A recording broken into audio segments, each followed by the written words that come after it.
Hey everyone, it's Angie Norris, and welcome to or welcome back to my YouTube channel, Angie's Book Adventures. And tonight I'm going to be doing a book review on a classic, A Tree Grows in Brooklyn by Betty Smith. This is just a paperback copy.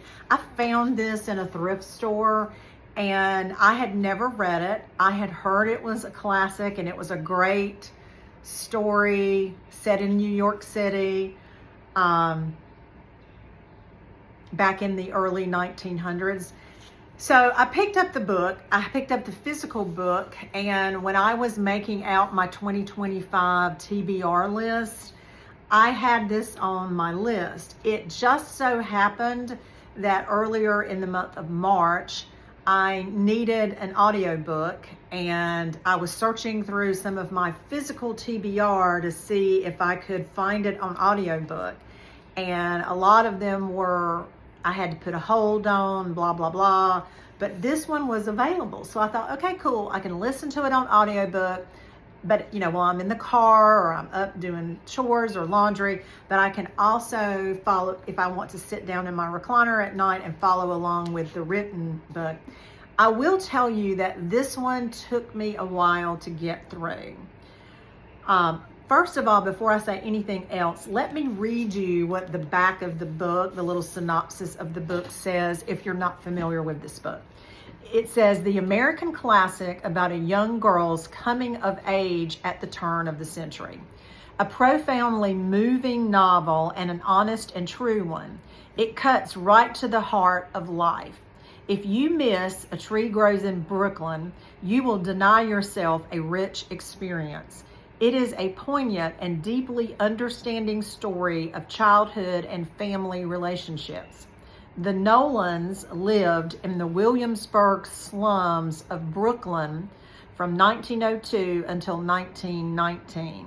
Their daughter Francie and their son Neely knew more than their fair share of the privations and sufferings that are the lot of a great city's poor.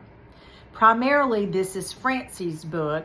She is a superb feat of characterization, an imaginative, alert, resourceful child. And Francie's growing up and beginnings of wisdom are the substance of A Tree Grows in Brooklyn. So it's set in the early 1900s. And so it is about the Nolan family. So it's Francie, her brother Neely, and then their mother and father.